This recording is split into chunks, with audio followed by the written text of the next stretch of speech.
Today is March 8th. And 50, was it 50 years ago today, Mike, right? On Monday, 50 años. Where did the time go? I don't know. 50 years ago today, arguably, I don't know who's going to argue against it, but the greatest heavyweight fight in the history of boxing, Muhammad Ali versus Joe Frazier. With all due respect, it was more than that. It was the most significant sports event ever in the United States. Wow, wow, wow. Because a lot of it was about race. You had young white people like myself that loved and rooted for Ali. You had some young whites that liked Frazier. You had a lot of older white people that considered Ali a bum, a draft dodger, a braggart. The hatred of Muhammad Ali could never be ignored. I mean, and that's funny because I remember Frazier talking in interviews, and they were doing a documentary, and they said that like Joe Frazier was more. I mean, forgive me for saying it. Joe Frazier was actually like more black than Muhammad Ali. Is that a fair assessment? It wasn't skin color, but don't forget Ali also was militant with the Nation of Islam. What I mean is not, yeah, it's not a question of, let's say, just skin color, but like in terms of upbringing, Muhammad Ali was more middle class. He wasn't as, like in terms of his background, he was more like, so Joe Frazier would actually be, how would I put it? Maybe, I don't even know, but I believe there was like some documentary on it, and they were talking about how you would think that Joe Frazier would be more representative of, let's say, black people in America than Muhammad Ali. But it was like Ali used to get under Frazier's skin and imply that he was an Uncle Tom. Of course, that was nonsense. Ali had a love and respect for Frazier that ran very deep. In fact, when the 42 months that he was out of the ring, he was broke at several points. The only money he made was lecturing at colleges. Joe Frazier loaned him money. I don't think Joe Frazier ever got paid back. And let me ask you this, because I had a debate about this with somebody, and you knowing Muhammad Ali, you being friends with him, a lot of this animosity, it's sort of like WWE animosity. It's like used to sell a fight. Do you really think it wasn't real, right? Muhammad Ali versus Frazier. Well, it wasn't. In fact, they asked Ali where he got his hype tactics from. He said he went to a wrestling match in Las Vegas. And he saw this guy, blonde-haired, suicide blonde named Gorgeous George, who affected almost a gay mannerism. Like Gorgeous George used to scream at the fans. But Cassius Clay, who went to one of his events, said, I don't know what the guy said. He pissed the people off, but on the other hand, he sold out arenas. Yeah. So he was emulating a popular and unpopular wrestler. So it would be like somebody in politics today trying to emulate or get the reaction that Trump does. Yeah. And what I was discussing with the person is, I mean, I think that Ali was sort of trying to do Frazier a favor. He was trying to do his opponents a favor. If the fight is big, if it's hyped up the way that he's doing it, they both make more money. They both make more money going forward almost. But one example of extra money, they did a commercial for Vitalis hair cream. Mm-hmm. And they had Ali with his poetry. Ali said, Joe Frazier, I say this to you, and I say this with no malice. When I go upside your head, you're going to need Vitalis. I remember the interview that I did with Ernie Terrell. And what he told me for that fight, he thought it was just like, pre-fight hype. He didn't, but at least his opinion was that, for him. Ali disliked Ernie Terrell because Ernie Terrell refused to call him Ali. But yeah. But in that fight, Ali kept jabbing Terrell in the face and saying, "What's my name? What's my name?" Same thing he did to Floyd Patterson. Right. But like from Terrell's standpoint, it was like it's just like pre-fight hype. Like it doesn't. But then he took it, but he said that then the Ali's entourage took it too far or whatever. Yeah, but I mean, it's a simple thing. If the guy says his name is Joe Clown, why not call him by his name, whether it's a name he chose for religious reasons? I'm not saying you say that, but at Frazier, they said, why don't you call him Muhammad Ali? Frazier said, his mama called him Clay, so I call him Clay. But That's not a very good answer. what I'm saying is, like, if you have two guys that are polite and respectful of each other, and he goes, just call him Clay, and he's like, okay, I'm sorry, I'm going to call you Clay. Like, it doesn't resonate as much as when there's like animosity, and it's like, I'm not going to call you, I'm going to call you what I want to call you, you know? And there's that animosity that builds hype almost, you know? When I was in law school 20 years ago or whatever, I was talking to Joe Frazier, and I met with him about doing a book about his life. And we were going to do it, but then I had to miss a meeting with him because I had a law school exam, and he went off in another direction. But every time he saw me, he said the same thing. He says, you are right, but you're a Clay man. I never forget it. You're a Clay man. And I said, of course I'm a Clay man. I said, he recognized me and helped me out when I was 12 years old, and I got into boxing because of him. So I'm a Clay man, but I got nothing but respect for you.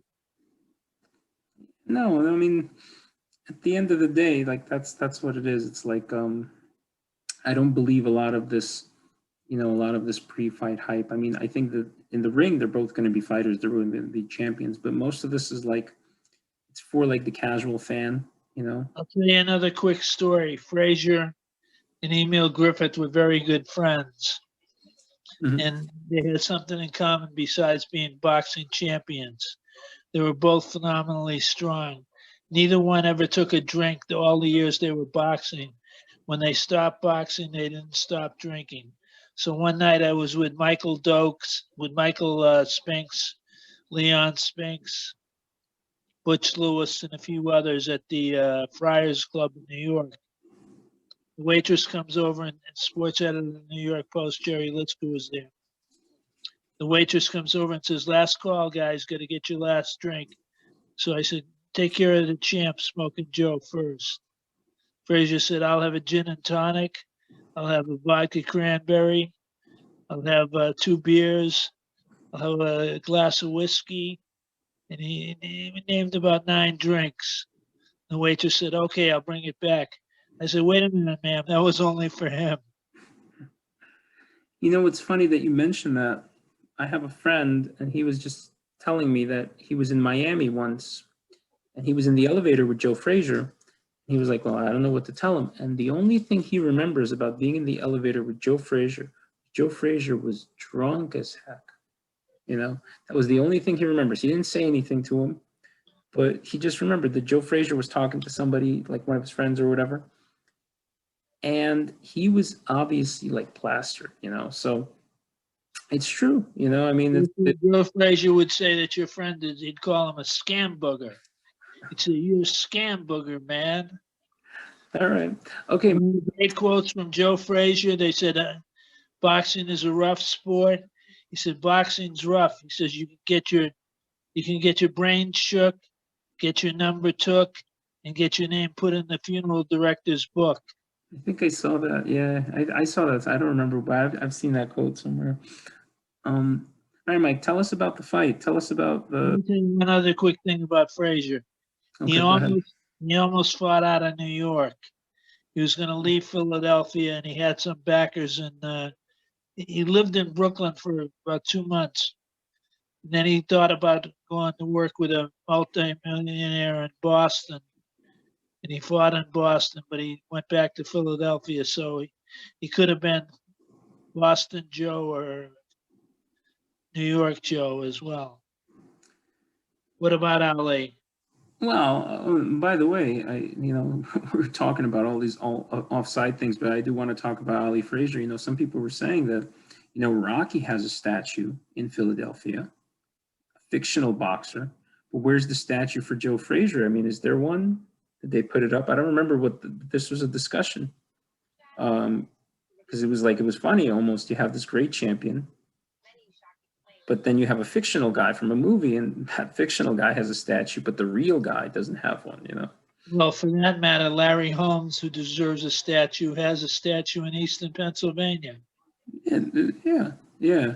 But I don't remember if they did put one up for Joe Frazier, you know, because he definitely deserves it. It was just, I think they marked off where his gym was in North Philly, but I don't know. I don't think they did a statue. all right. Okay, so Mike, tell us about, listen, let's go to the main event. So tell us about the fight. Tell us about Ali Frazier. You were there. How'd you get the ticket? Well, here's the short story. I was a boxer, 156 pounder at the University of Nevada, Reno. Our last fight of the winter season was at Cal Berkeley. How old were you? I was 20. Okay. So I fought some guy to a draw. It wasn't a very good fight by me or by the opponent, but it was a draw. So the next morning, our boxing coach, who never knew my name, called me Boston. He said, be in the lobby at 9:30. We're driving back to Reno. I said, Coach, I'm not going. He said, why not, Boston? I said, because I'm flying to New York today. I'm going to Madison Square Garden to see Ali and Frazier. Coach Jimmy Oliva said, Boston, I thought you were a nut. Now I know you're a nut. So I took a $99 People's Express plane flight from San Francisco to New York. I had a friend from Boston meet me by the airport. We had nowhere to stay. We spent the night before the fight.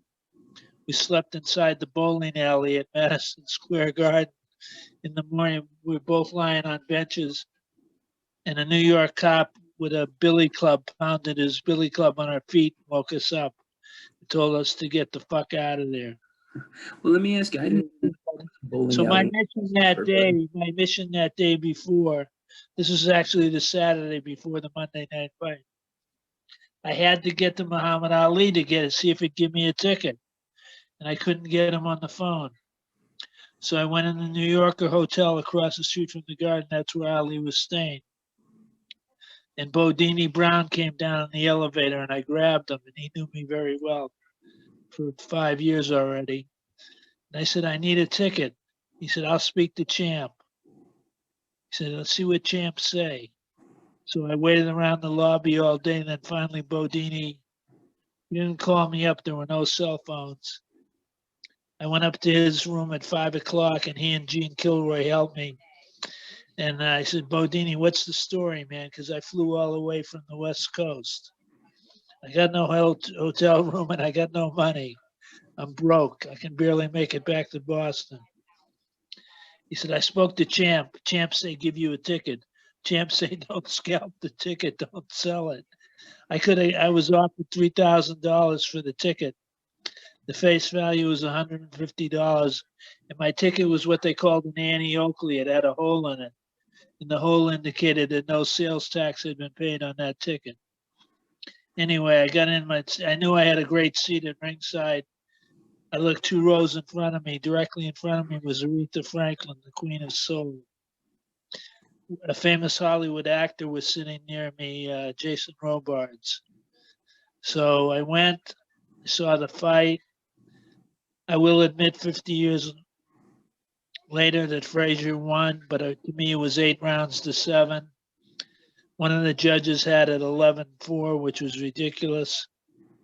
Frazier did win, particularly with the knockdown. And he shook Ali up in the 11th and in the 13th round. 13th round, he had his cheek swollen. So Frazier won, but it was very close. I cried at ringside, and I didn't stop crying for about 2 hours. And life continued on. Yeah, and imagine, like I always think about things like that, you know, like you could have sold that ticket for 3,000, let's say, right? And I would have considered that a sacrilege. Yeah, you would have spent it, you would have. And if nobody knew, I would have known. But the thing is, like you have 50. Forget, Joe was right. I was a clay man. Well, the thing is, you have 50 years of this wonderful memory. You know, $3,000. Okay, maybe you get yourself a new car or something back then. I don't know. What would $3,000 get you? to a broke college student, it was a lot more. Don't forget, my round trip airfare was $190. Yeah, yeah, yeah. So what I'm saying is, but you got this great memory that, you know, it's priceless as opposed to however much money, you know. Now let me ask you this. Did you ever talk about, Atmosphere outside the garden, it was unbelievable. I never saw so many cops. There were uh, people protesting, people against the war, for the war, against boxing, for boxing. But it was so electric. And a lot of people don't know this, but one of the ringside photographers with a press card was Frank Sinatra, oh, right. I think I read that, right, that he was doing photography. which is for Life magazine. Yeah, yeah, yeah. Well, let me ask you this now. You know, you're pretty close with Ali. Did you ever talk to him about that fight? What did he tell you? Did he ever tell you anything about that fight specifically? Why did he? Not really, because then I didn't see him until whatever the next fight was. I kept going to his fights. The two key fights that I missed were the Thrilla in Manila, the second Frazier fight, the Thrilla in Manila, and I didn't go to Africa because I wanted to finish college. So, but did you ever? But did you ever like? You've had some conversations with him, right? So, like, did you ever have any discussion about? Usually, Ali would with somebody like me, somebody that was one of his big fans. Ali would usually joke around. So there was no. Okay, okay. He wasn't serious about the boxing. In fact, Ali had one joke after another. Most of them were corny, but they were his jokes, so I consider them great. I call them dad jokes. You know, the sort of jokes that like a dad. Those are the kind of jokes Yeah. they weren't politically correct. You know, he was doing a movie on NBC and it was filmed down in Mississippi. So I was a reporter for the New York Post and I went down there. And in the middle of doing this TV movie production, he saw me walk in and he said, "There's my man. Come over here." I went over, he hugged me, he whispered in my ear, he said, "What did Abraham Lincoln say when he woke up after a 48-hour drinking binge?" I said, "I don't know." He said, "I freed the who?" So I put that in the paper the next day and nobody said anything about it. That was his kind of joke. Yeah, yeah. It's kind of yeah, not politically correct. Another one of his was, if you got a black guy and a Mexican guy in a car, who's driving? I said, "I don't know." He said, "The police." The police, but that I've heard that one. I'm sure everybody's heard that one. You know, it's definitely not politically correct, but who cares? Marley was not an educated guy, but he had a natural wit and a tremendous sense of humor. Well, listen, I've met some people that He are would say, if he met you, educated. he would say, "Slava, did you just call me slave? Or you must have said Dave." Or he'd say 100 times a day, he would say, "You didn't call me Roy, because I know you didn't call me boy." Well, the thing is, you actually, you know, the word Slav, like Slavic people or whatever, it comes from the word slave. Like that's where the word came from. So, interestingly enough, little side note. There you go, a little bit of history. Yeah, yeah. The tension at Madison Square Garden was unreal. You had all the pimps, prostitutes, drug dealers. I mean, the biggest gangster in Harlem was there at ringside. So all the best people. Senator Hubert Humphrey was there. Uh-huh. Yeah, it was quite, you know, it was quite an event. One last question. So for the third fight, what do you think would have happened if Futch wouldn't have stopped it? They might have killed each other. But who would have killed who? Might have been a double murder. Double. I mean, they took so much out of each other. It's not even funny. Yeah. Eddie Futch was a fantastic guy. He showed his love for his fighter. Because Ali wasn't going to quit unless Ali was dead. Frazier wasn't going to quit unless he was dead, so it took Eddie Futch to save the day. Yeah. I think Frazier could have very easily gone blind. That's the question, you know, like what happens if he doesn't stop it? You know, it's like you have all these tragedies, and you know, it takes one person to sort of say, all right, like listen, let me do it. So Yet even today, you have idiots that say we should have 15-round fights. 15 rounds is too much. I think fights should be, the limit on fights should be 10 rounds.